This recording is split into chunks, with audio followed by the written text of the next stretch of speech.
Welcome to Cat's Cast, a bi-weekly podcast delivering history, travel guides, arts and culture, outdoor adventures, sustainability news, and local interviews from New York's Catskill Mountains and the Hudson Valley. This week, bees, hornets, yellow jackets, and other stinging things with special guest Justin O. Schmidt, research biologist at Southwestern Biological Institute, adjunct faculty at University of Arizona's Department of Entomology, author of The Sting of the Wild, and creator of the famous Schmidt Sting Pain Index. I often tell people, I say you can view the honeybee as 1/500th of a rattlesnake with wings. And so if you get 500 honeybee stings, that's about equivalent to a rattlesnake bite.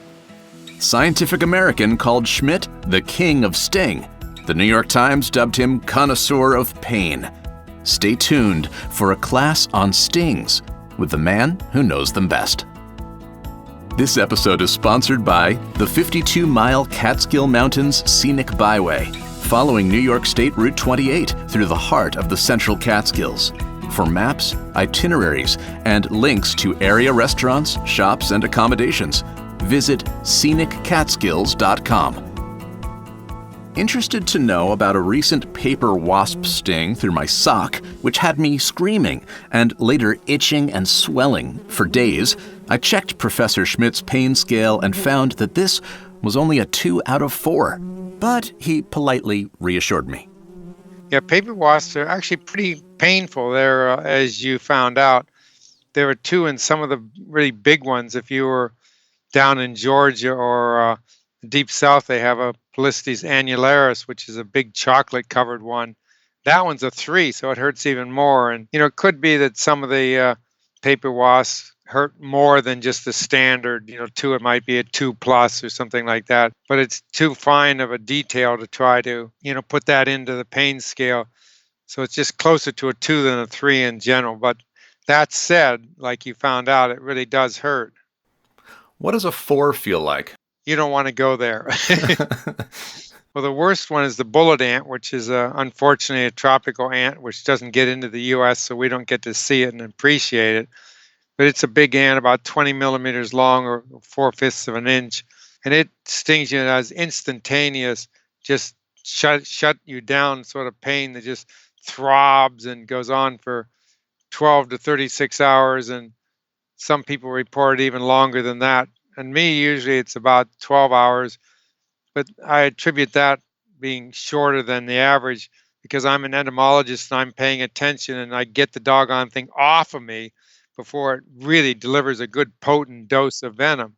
All of these things are dose response. And if you get the stinging insect off really quickly before it gets much venom in you, well, then it's going to hurt less, which is kind of the principle behind when you get stung by a honeybee. Scrape that stinger off fast. The faster, the better. Because, the sooner you get it off, the less it's going to hurt. So your life's work is entomology, and it's focused on things that sting. This leads me to the term aculeate hymenoptera. I hope I'm saying that right. Exactly. Can you tell me Very good, yes. Can you tell me what that means? Yeah, aculeate hymenoptera is basically from Latin, and aculeus means a spear or a stinger, something sharp like a syringe. And so these are actually the syringe hymenoptera. In other words, the stinger is a biological syringe which they use for injecting, in this case, venom into adversaries or, in some cases, prey. Many of the stinging insects will actually sting their prey, which either paralyzes it or kills it. And then they can handle it much better for taking back to their nest and feeding to the young. So it basically just means that it's a stinging hymenoptera as opposed to a parasitic hymenoptera, which also have a tuberance at the end of their body. It's an ovipositor, which is similar to a stinger, except it doesn't deliver venom. It delivers an egg through the tube, and there's some accessory glands to lubricate the way down. You figure if eggs going through a skinny tube, and eggs aren't exactly elongate, they're more round. They have to stretch and slip down this long tube, so there's lubricating fluids, and sometimes they have symbiotic viruses and this kind of thing, which help change the immune system of the host. It gets pretty complicated, but they don't use them for venom.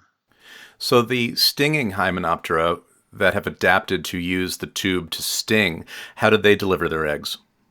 They come out actually at the base of the sting. There's a separate opening that normally it would be in the channel coming from the ovaries right down through the ovipositor of the parasitic wasp. But instead of getting into the ovipositor, which has now become the sting, it has an opening at the base of the sting. And so it just comes out there, and that way they can circumvent having to squeeze this egg through a kind of a nasty tube with all kinds of toxic lytic venom in there, which I can't imagine would be any good for the egg to be subjected to that. And these insects that have adapted to use that sting, it comes or has evolved from an egg-laying mechanism, which means that everything that's ever stung anybody in the insect world is female. Is that right? Exactly. Females are the baddies. Males are nice, friendly guys. They're just fuzzy, chasing around, frolicking in the autumn mist and things of that sort. They have no ability to sting, so they're quite harmless. Unfortunately, probably for a non-entomologist, no easy way to determine by sight what a female versus a male bee or wasp looks like. Well, if you grab it, you'll find out. If it stings you, it's a female, but that's not the recommended way of finding out. Yeah, it's pretty hard to tell. There's subtle differences, like many of them will have 12 antennal segments on their antennae or feelers on their head for the females and 13 for the males. And you say, wow, who's going to count that? Well, not I. Most of us don't. And there's sometimes other differences. Paper wasps are actually one of the ones we can often tell the difference. But the males, we usually have a bright white face or a yellow face, whereas the workers, the females, will have usually a darker face. It's presumably there to signal to the other wasps, not to signal to us, because we're sort of irrelevant to the males, but to signal them that I'm a male, so don't beat me up, because there's a lot of antagonism and posturing and dominance hierarchy rituals going on among the workers and the females in the colony. And since males are kind of left out, they're irrelevant. If they have a white face, then there's no real need to waste your time, beating up on them. Well, I never saw her face, the one that stung me. I just saw her back end as she left with those dangling legs, but obviously it was a female. And you say that wasps can choose the sex of their babies pretty much on the spot. How does that work? Yeah, that's one of the fascinating things about Hymenoptera. There's several other groups of animals disparately spread throughout the world in the taxonomy of animals, but they have a system where if it's a diploid like you and me, we get half our genetic chromosomes from our father and half from our mother. So we get a set of 23 from each parent, and that makes us. In the case of the Hymenoptera, if you have a set from both the male and the female, you turn out being a female individual. But if the mother did not mate or decided that, oh, this provision I have, this food that I have for the offspring is too little for making a female, because in most solitary wasps, the females are bigger and need more nutrition, then she says, well, I won't fertilize the egg. And they have this clever little system. They store the sperm in a spermatheca. The sperm will go down a long tube. And there's a sphincter there, pretty much just like we have a sphincter when we have to go to the bathroom, that we don't just urinate in our pants all the time. We have an ability to let it go or not let it go. And they have the same type of mechanism for the sperm. And so if she decides, oh, I want to make a male, for example, in the honeybees, they want to make a male drone honeybee for going out during the mating season and finding other queens, she'll pinch that off and just lay the egg without getting it fertilized. And so then with one set of chromosomes, it becomes a male. So with two, it becomes female. With one, it becomes a male. And the female can choose which one she wants to do, which is really kind of cool. That's amazing. And so she has, I guess, a lifelong supply of sperm that she rations as needed. Exactly. In fact, with fire ants, it's been estimated that they use about 3 to 5, maybe 7 sperm per fertilized egg at most. And so they can really be quite frugal in releasing the sperm because, as you can imagine, if you're a fire ant and you're fairly small and you're a queen and you have a colony of 50 to 300,000 ants that are needing to be replaced at least once a year because they, kind of die of old age, wear out, that sort of thing. And you've got to live for 5 to 7 or 8 years. You have to be awfully penurious with your sperm or you're going to run out.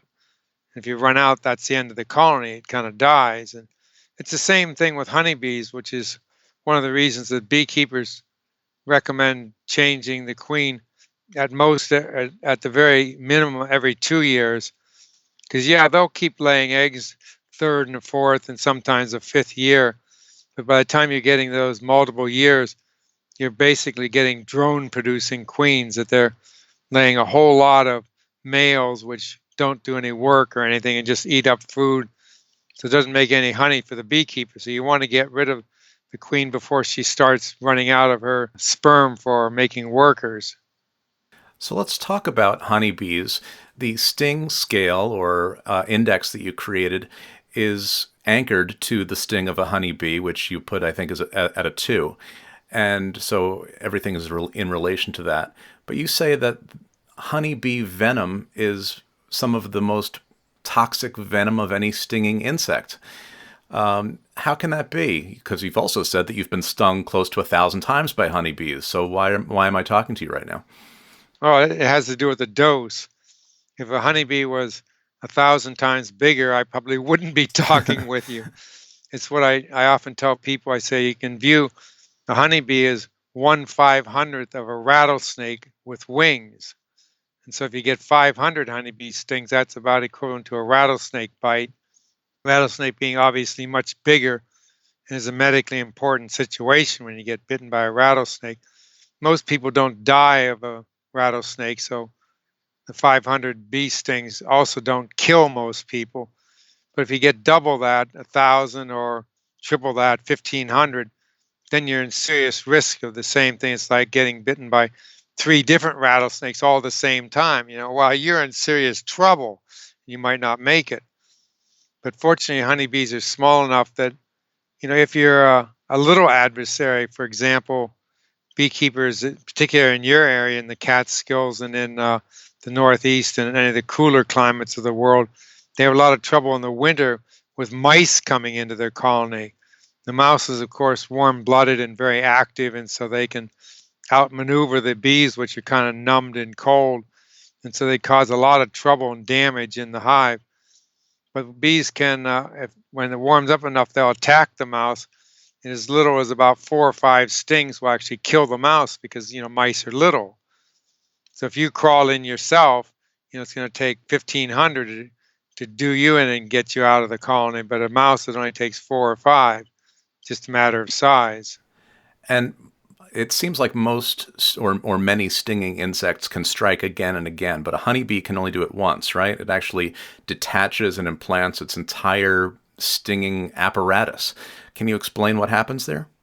Yeah, that's right. The honeybees, and actually they aren't the only insects in the world. They're just the only ones that we see most of the time, because there are, out where I am in Arizona, we have some harvester ants, which are fairly big reddish ants, and they can also leave their stinger in you. And if you go into the tropics like Brazil or Colombia or Panama or, these warmer areas, there's about a dozen different kinds of wasps that also do that. So what's going on here is that often when an insect stings you, it's a very superficial sting because you feel the pain and you take action to get rid of the stinging insect. You karate chop it or brush it off or whatever. And it takes some period of time, probably half a minute or so, to really get a good solid dose of most of the venom into the skin of the animal being stung or the person being stung. So if you're a paper wasp, like if you'd let it just hang on to your sock for 30 seconds, you'd probably hurt even more than you did as it was. But the honeybee, what it does is it loses its sting. So even if you remove the bee, which often happens, you don't realize, oh, this little tiny thing, you don't even see it. That's the stinger, and it's busy working away, left behind because you got rid of the bee. Problem solved, Wrong. Problem not solved. The stinger is still there, but most animals wouldn't know that. And I think in many cases, people don't observe the stinger either and can't get it out. So then it'll stay there for a couple of minutes, and rather than delivering, say, 10 or 15% of the venom that the sting sac has, it'll deliver about 80 or 90%. Almost all of it will go in.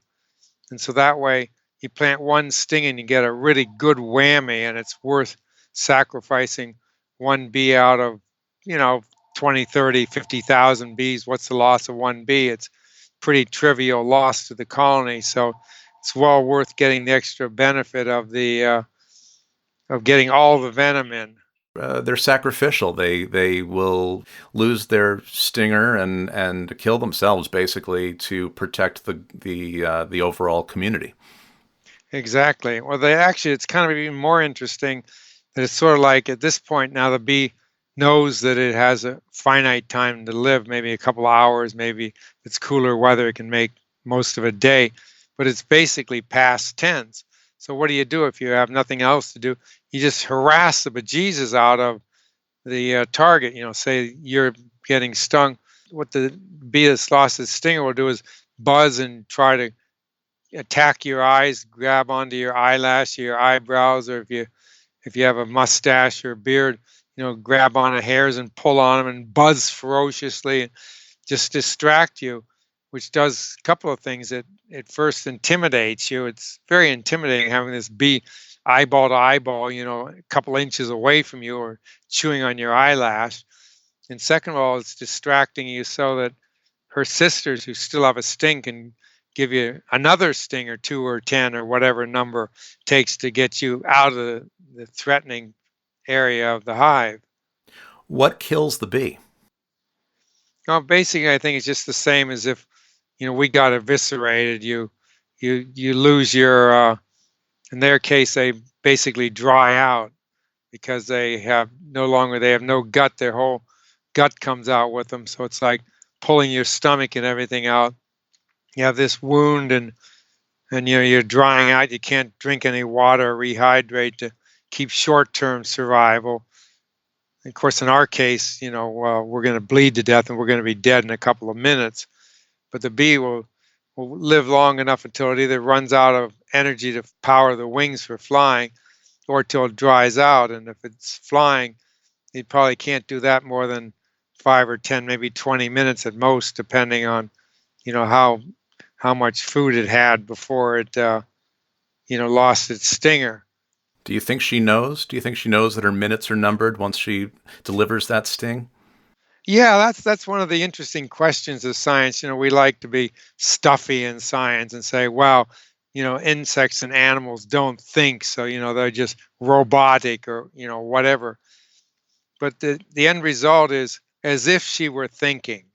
We can argue whether she's actually thinking or not, but she clearly knows and behaves as if she were thinking, and clearly as if she knows that her time is limited because it shifts into a whole new behavior. You could argue that, you know, well, it's just a switch in the brain which goes from, you know, normal behavior to all of a sudden kamikaze behavior. You know, well, I'm not going to argue about the fine points of, you know, what the mechanism is, but clearly the bee is behaving as if she knows that this is, you know, the end of it, and that she's, you know, got a limited lifespan left, and about all she can do at this point is try to make the best for protecting her sisters and brothers back in the colony, and doing that by whatever time she has left of being useful and harassing the threatening agent.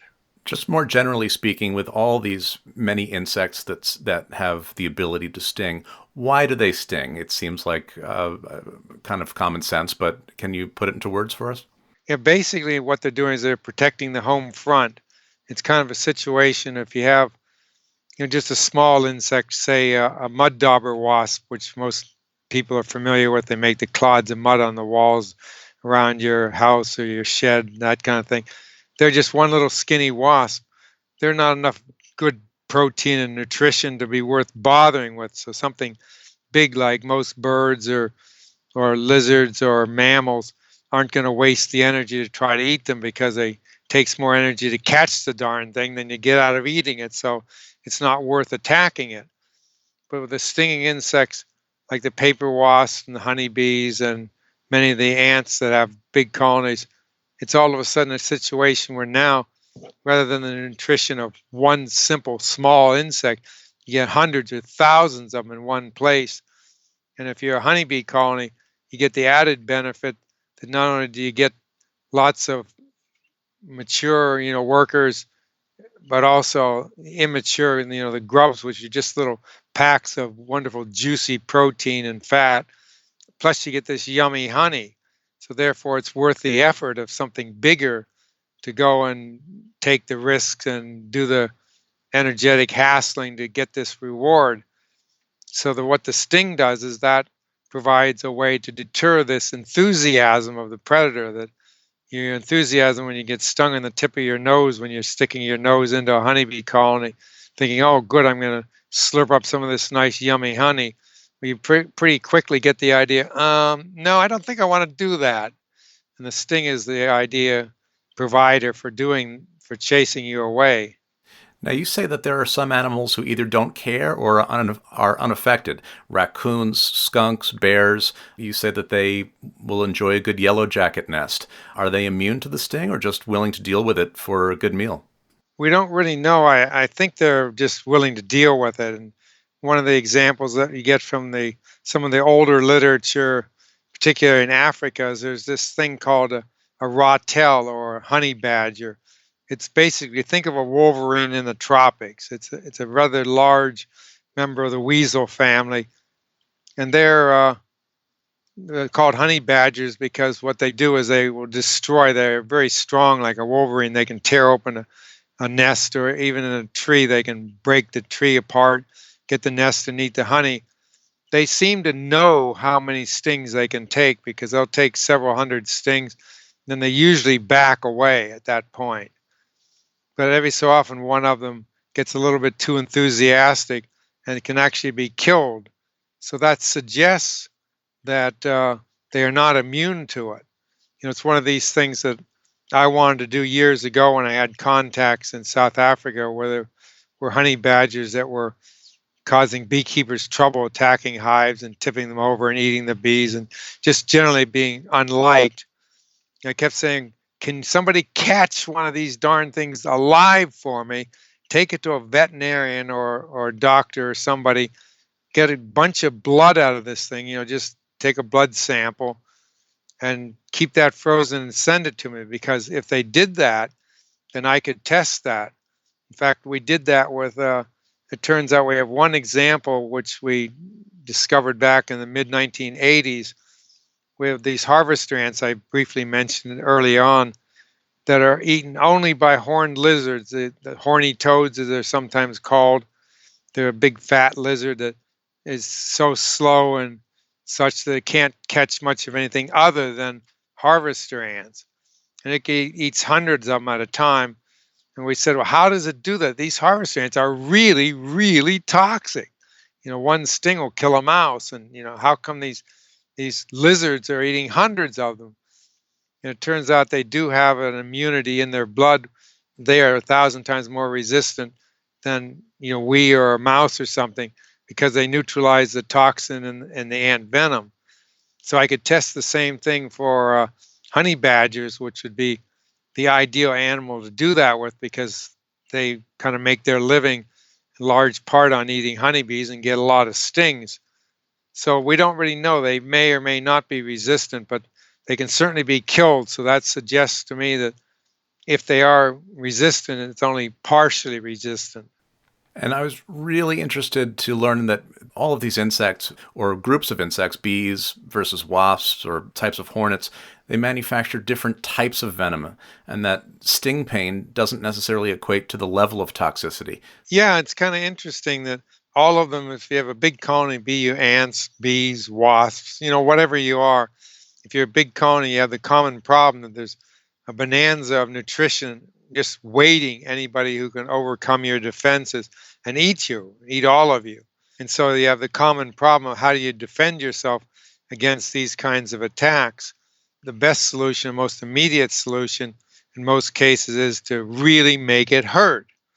And so there's severe selection pressure on each individual lineage, and they're often quite distantly related, so they're not, really close relatives.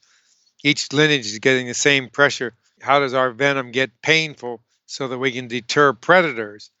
And so the result of the solution is to be painful, but how you get there varies depending on who you are, which group of insects you are. And so they all kind of converge on the same solution because that's, well, the best solution.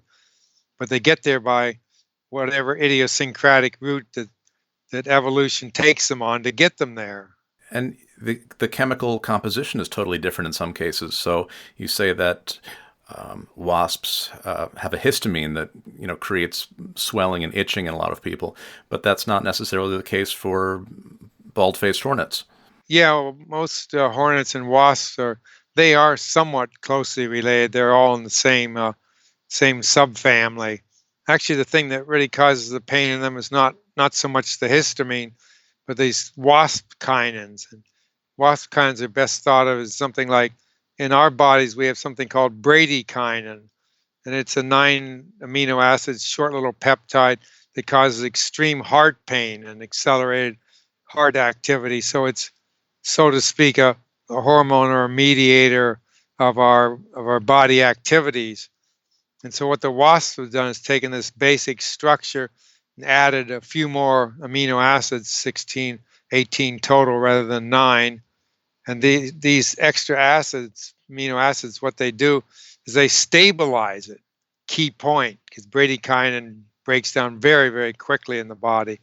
So you stabilize it a little bit and then inject that to the sting, and it causes pain, and really nasty pain. That's why you're hooping and howling and jumping around when they sting you, through your sock or in your elbow, or hopefully not on the tip of your nose. And that's what causes the pain in them.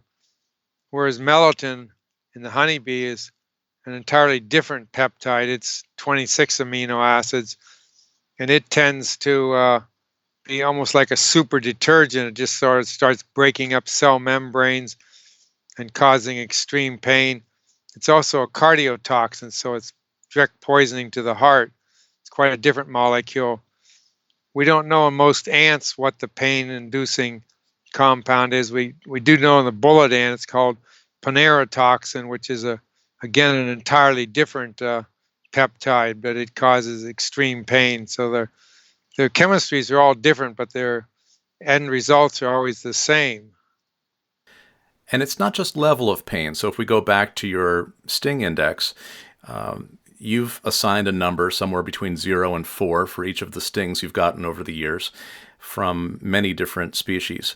But in addition to the number, there's a really pretty interesting description, almost like you're describing a meal or a nice bottle of wine. So the pain, while the level may be the same, it could be different, just like a headache is different from a cut or a burn. Oh, exactly. And the reason I did that is human beings aren't really computers. Computers like numbers. And often you can accuse us as scientists that we like numbers. I like numbers. I admit that. And I can use numbers 0, 1, 2, 3, and 4 to plug into various mathematical systems to test the hypothesis that I'm interested in and see whether it's supported by the data, the numbers. Most people look at that and yawn.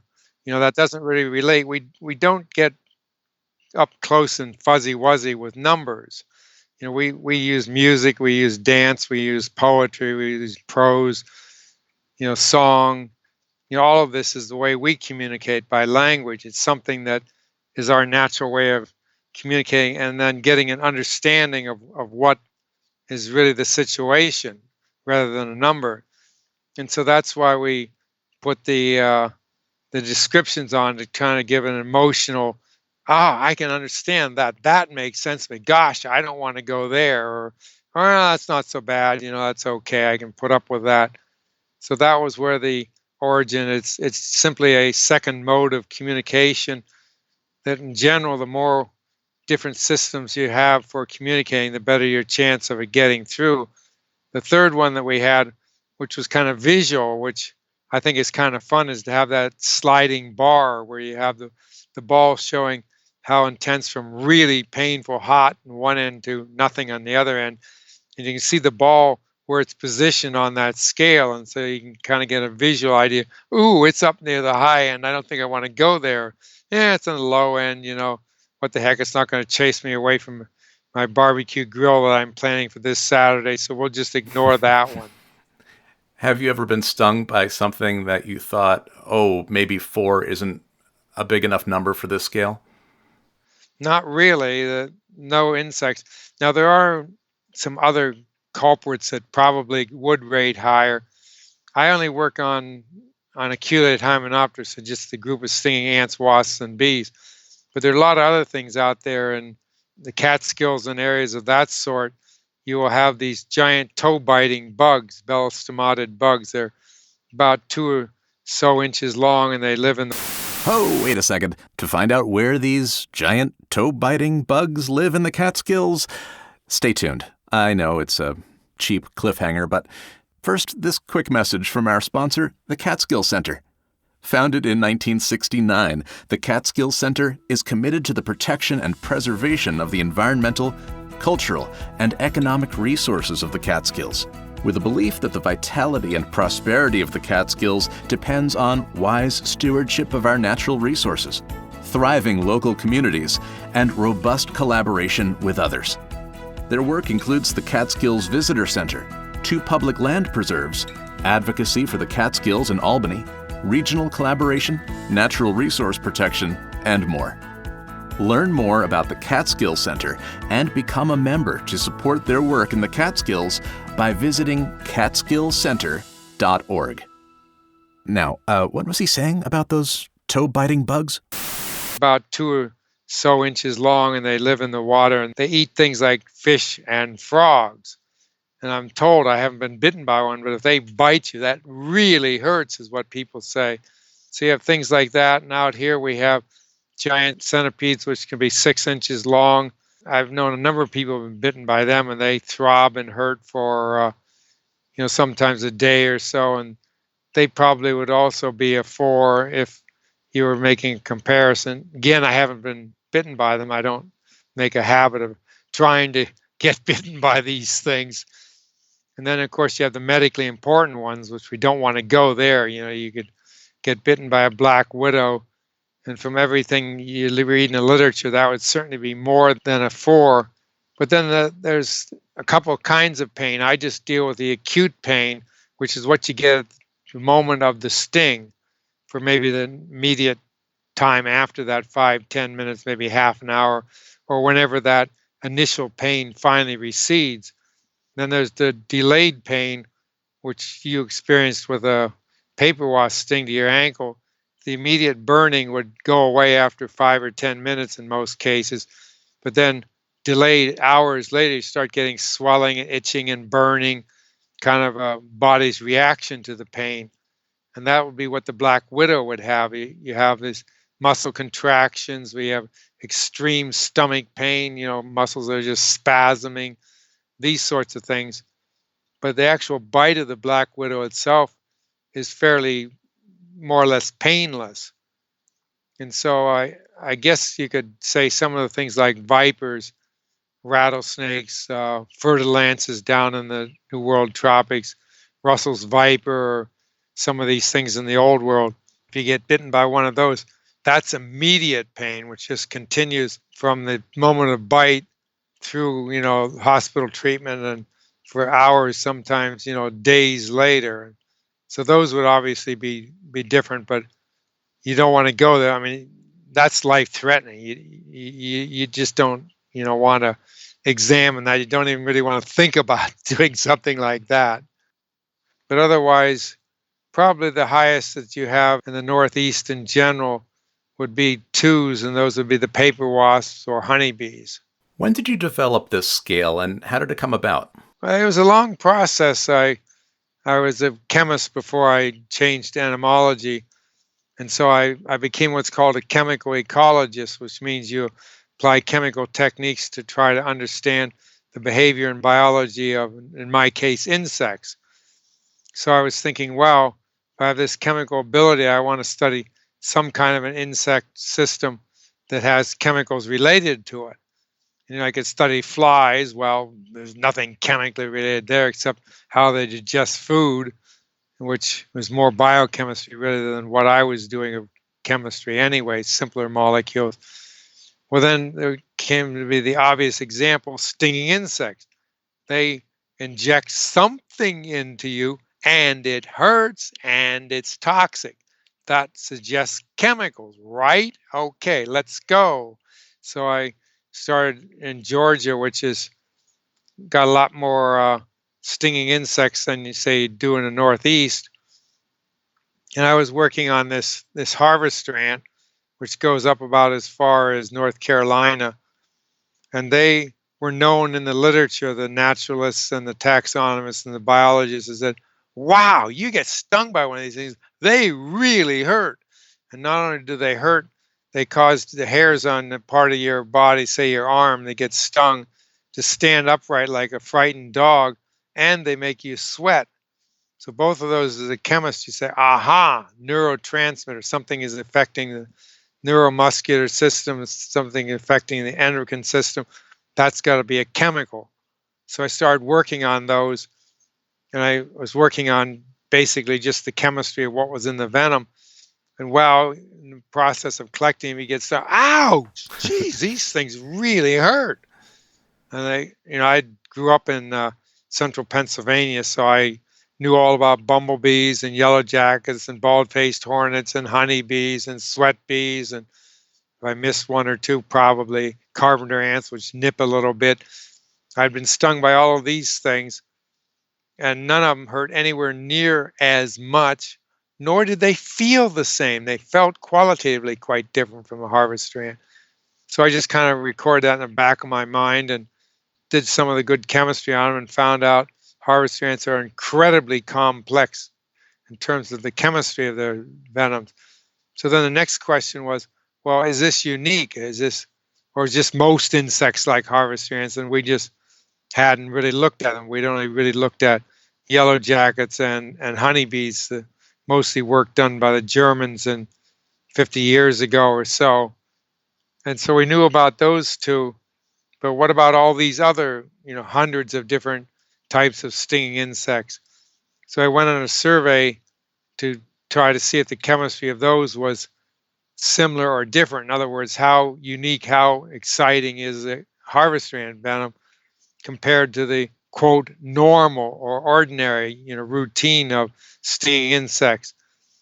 Well, in the process, I started getting stung by these things, usually accidentally, and I record just in my notes, misery likes, get something useful out of your misery. So I'd just record, how much it hurt, just kind of just for conversation, or I hadn't really formulated any particular idea at that point.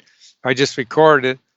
And then I came in 1983 to writing a paper on the destruction of blood systems by stinging insects. In other words, breaking up your red blood cells, which if you break up enough of them, you're going to become anemic and your kidneys are going to get clogged and you're going to basically suffer immensely, maybe even die.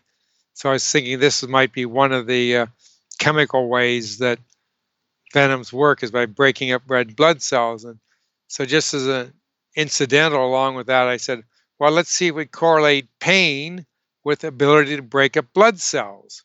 So I wrote this in a fairly new journal of pharmacology, not exactly entomology, not exactly normal biology, but more medical pharmacological journal. And the answer was they didn't seem to correlate. But in order to do this, I had to generate the sting pain scale of, the 0 to 4. And I found out, no, they weren't correlated, but that was basically the genesis of it. And at that point, then I said, I have two things to worry about. One is the toxicity of the venoms I'm studying, and the other is how much they hurt and how we can use these two sets of data to understand the system much better. So that was pretty much, how it just kind of, as my wife says, the blind cat stumbled into the dead mouse. I just kind of serendipity stumbled into the idea of a pain scale as being a scientifically useful tool. And you said usually accidentally, which leads me to believe that maybe curiosity got the best of you, and you allowed yourself to be stung by more than a few insects. Well, it usually wasn't curiosity, it was the public railing at me. Schmidt, well, how much does this one hurt? I said, well, I don't know. I haven't been stung by it. Why not? Well, because they don't sting readily. Well, why not? Well, yeah, we don't believe you. We think you're just a coward. Okay. And after the fourth or fifth time I hear this, giving scientific presentations and all, it turns out the Texans were particularly frightened of mud dauber wasps, the ones, the big, long, skinny things about an inch and a half long and make the dirt clods on your walls. Yeah. They're pretty much around the world, so it's a universal insect. And Texans, for some reason, or at least some Texans, seem to be petrified of these things. And I mean, they are scary. They're long and skinny and kind of outer worldly looking things. And you look at them and say, gosh, that thing must be kind of pretty damaging or scary. But I said, well, they're solitary insects. They, just poor single mamas out there catching spiders and stinging and paralyzing them and putting them in her mud nest to feed to her young. And, who wants to bother eating this tiny little skinny runty thing which doesn't have much nutrition? And if you try to eat her young with all the spiders, you have to get a mouthful of mud. Yuck, that's not much fun either. And so I predicted that they'd have very little pain because they, well, basically have no need for it. Nothing's going to really attack them. And so I finally one day, because of the social pressure over many years, went to a place where I knew there were a bunch of them by a stock tank where they were collecting their mud pellets for making their nests. And I grabbed them and I kept applying them to my arm.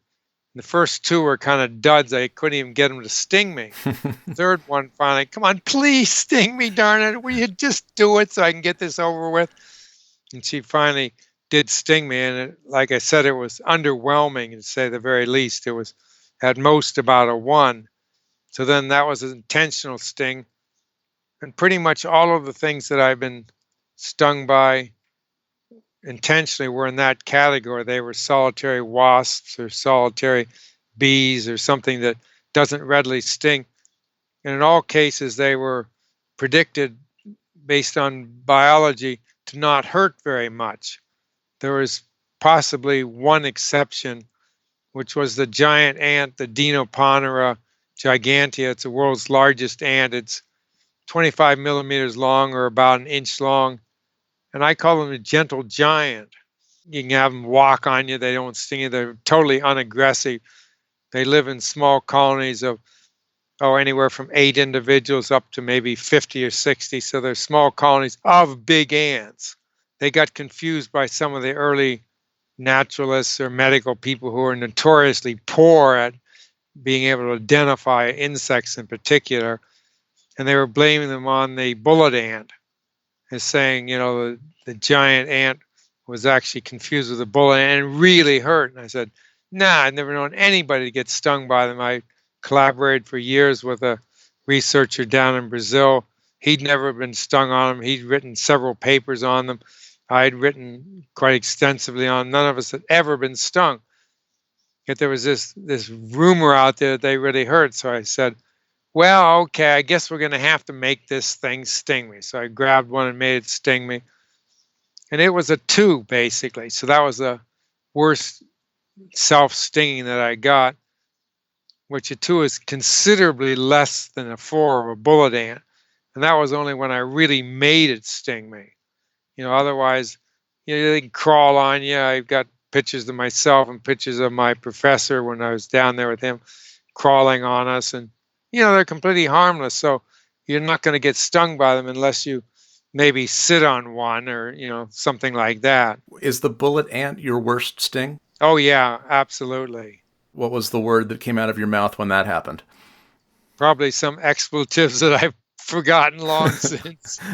Usually that's what you do. I'm a great fan of expletives when you get stung. And people say, well, that's not very scientific and it's not very gentlemanly like. And I thought, well, when you're out in the field, you're not probably being a gentleman anyway. And when you're in pain anything that will reduce the pain is considered, at least in my mind, beneficial. And so as long as you're rolling around swearing, that's taking a lot of mental energy to do that. That mental energy can't be focused now on how much it hurts. So you're distracting. It's kind of a distraction away from the pain. So I'm all for it. Good, then I'm on the right track with the few stings that I've gotten in my lifetime. Do you have a current count on the number of different species that have stung you over the years? Yeah, we're up to about 84 right now. So I've added one since the book. That was a self-sting as well. I was in Florida, and there's this introduced about honeybee-sized orchid bee. They're the beautiful bees you've probably seen in some nature shows. That, in particular in Costa Rica, they'll track them down, and they're absolutely gorgeous. They pollinate orchids, and one of the scientists who works on them reputed that he once grabbed a quote male by mistake and a female, and it really hurt him. And so I thought, it's kind of interesting. Solitary bee, yes, it's pretty big. They're about bumblebee size, sometimes even bigger. So it's a big individual, but again, they're solitary. So, they shouldn't have any real threat of needing to have a particularly potent venom. But then I got this report of how much they hurt. So I said, well, we've got two different opinions here. One is my theoretical prediction. The other is an actual, kind of a testimony of a sort. And so an anecdote. And so I thought, well, the fellow down in Florida was working on this introduced species. It's a fairly small orchid bee. I emphasize that because if it was one of the really big whoppers, it might hurt a little bit more. But I grabbed it and made it sting me, and I forget what it was. I think it was about a 1, maybe 1.5. I'd have to look in my notes. It wasn't anything particularly surprising. And so I guess if somebody finds a big, fat, juicy one from Panama or something like that that's a female, I'll have to get stung by that and see whether it rises to a 2 or perhaps even a 3. But my prediction is it probably wouldn't. I'm guessing there's no cumulative effects considering the number of stings you've had over the years. Not that we know of. In fact, one of the reputations among beekeepers is the beekeepers sort of are cantankerous and live forever. You often see beekeepers that are in the 90s or give up beekeeping in late 80s, early 90s. Some of them will live to 100, and you never hear of beekeepers, dying. Wow, we're all dropping off in 50s and 60s. You don't hear of that. They're all pretty long-lived, and beekeepers are getting stung for many, many years, and often they'll get stung every time they go out, 1 to 10 or 20 times. And I was with one beekeeper, and he had short sleeves, and I think he had a veil. Usually you do, because you don't like to get stung around your eyes. They swell, and it's kind of a nuisance. And he had like 50 bees that attacked his left forearm. He just wiped them all off and said, "Oh, what a pity. I just killed 50 bees," and went merrily onward. And he was more concerned about the bees than himself. And that's beekeepers for you. And many of them will also say that they help prevent their getting stiffened joints from arthritis and that sort of thing. So they argue that stings are actually beneficial rather than deleterious. Well, there is a medicinal or medicinal qualities to bee venom, right? Oh, yeah. As long as history has been recorded, there's been apitherapy where people use bee stings, or in the case of the New World, there were no honeybees. They're an old world species. So in the case of the New World, they would use wasp stings or ant stings or something of that sort, something that stung and hurt. That was the key. They wanted the and hurt. And they've used those for various treatments of injuries or wounds or stiffness or that sort of thing. I wish we'd had some good anthropologist or good primatologist who could find and document whether, the great apes, chimps, bonobos, gorillas, whatnot, orangutans, one of our close relatives actually uses stinging insects in themselves to self-medicate. We know that they will eat certain leaves and this kind of thing for medicinal purposes. I think it would just be absolutely fascinating if we could get an example of them actually using stings for their own health. If Hmm. so, that would show us this has gone back for, well, millions of years. Now, if you don't want to get stung, there are signs you say that we can look for or perhaps listen for that may be happening just prior to the event. Yeah, often I tell people make sure the wax is out of your ears and you're tuned into your ears. Listen, you'll hear a buzzing or something of that sort. Typically, what's going to get you in this situation, at least in the Northeast, are going to be yellow jackets going on into about October. And they nest in the ground or the base of trees, often in yards, and they'll be buzzing. And so you can often hear them. That'll reduce some of the incidents, not always. The other thing I tell people to do is on a nice sunny day, go and walk around your yard before you mow it, preferably, not after you mow it because it's too late at that point. And just look around the edges, especially the ecotomes where the grass joins up against the base of a tree or a shrub or edge of a fence or something of that sort. Those are typically areas where yellow jackets will have their nest. And as you're walking around, try to look for, see if you see a flash of light that's going on a straight line. It's a bee line or a wasp line in this case. And if you see one, stop where you are and watch, or back up a little bit if you're really close to it, and just watch and see if you see another one. Oh, and there's a third one. Uh-oh. You triangulate and look at where that flash is going. You usually find the nest. And so then once you've found the nest, of course, again, you stay at a distance from it and you mark where it is in your mind and make sure you don't mow there. Or if you're insisting that you want a nice, neat yard, or neighbors are complaining that you're an eyesore in the community, get that yard mowed, something of that sort. If you have to deal with that, then you can come back at night with red lights. The advantage of insects can't see red. Most of them can't. Certainly wasps can't. Come back with a red headlamp, and you can get those at any sporting store they'll have. And then you can come in with this wasp spray, the aerosol fly spray like can you get at any supermarket or hardware store, and just stick the nozzle basically down the entrance, preferably into the darkness, midnight or something of that sort, and just empty the can into them, and that'll take care of them.